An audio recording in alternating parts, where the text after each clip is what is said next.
level Indonesia, skala makro. Yang kedua ada skala mikro, skala pribadi, kita-kita, masing-masing pribadi. Ke depan, skala makro, apa yang menjadi tantangan bagi kita? Kita memperingati Sumpah Pemuda, menjadi Indonesia. Menjadi Indonesia dalam artian apa? Dalam artian sebuah bangsa. Kita menyatakan satu bangsa, satu tanah air. Kita juga menyatakan satu bahasa persatuan, bahasa Indonesia. Dan ini pondasi tahun 28. Itu satu yang pertama. Lalu ada satu yang kedua, tahun 45. Kita menjadi satu negara. Sebelumnya belum ada negara. Kita hanya menyatakan satu bangsa. Dan Indonesia barangkali satu-satunya bangsa di dunia ini yang berhasil menyepakati bahasa bersama sebelum adanya negara. Di tempat lain ada negara dulu baru menyepakati bahasa. Jadi kita sekarang bertemu tanpa perlu penerjemah. Dan itu artinya kita memiliki sebuah perasaan kebersamaan.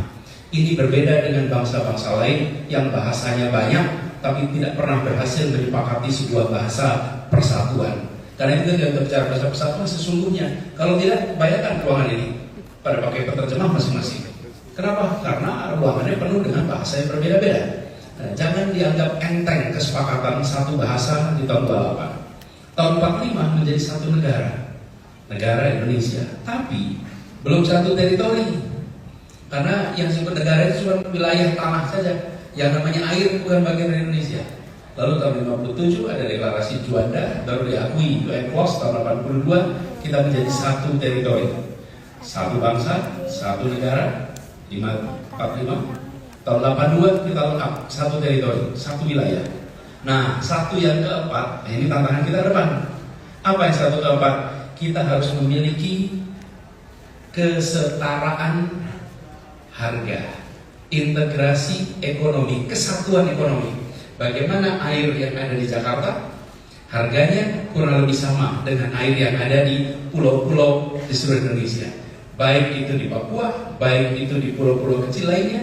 Bagaimana ini bisa memiliki kesetaraan? Sama tidak mungkin, tapi satu perekonomian itu harus dilakukan. Jadi ke depan tantangan kita adalah menjadikan ini sebuah satu perekonomian. Itu di level nasional, dan itu artinya ketimpangan bisa diselesaikan, kesetaraan kesempatan ada, integrasi yang sesungguhnya dalam artian kesejahteraan itu muncul.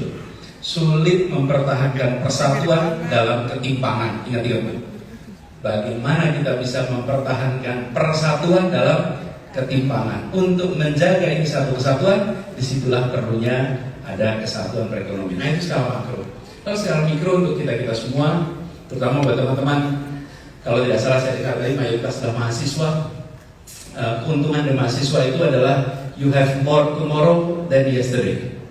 Anda lebih banyak punya besok daripada kemarin.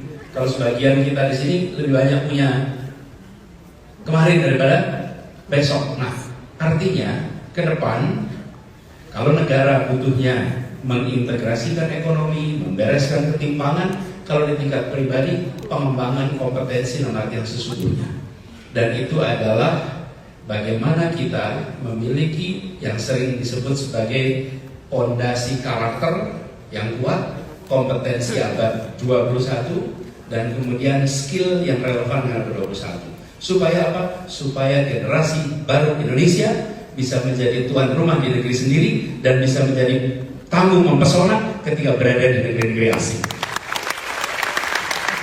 Jadi buat teman-teman semua, jangan membayangkan ruang berkiprahnya Indonesia.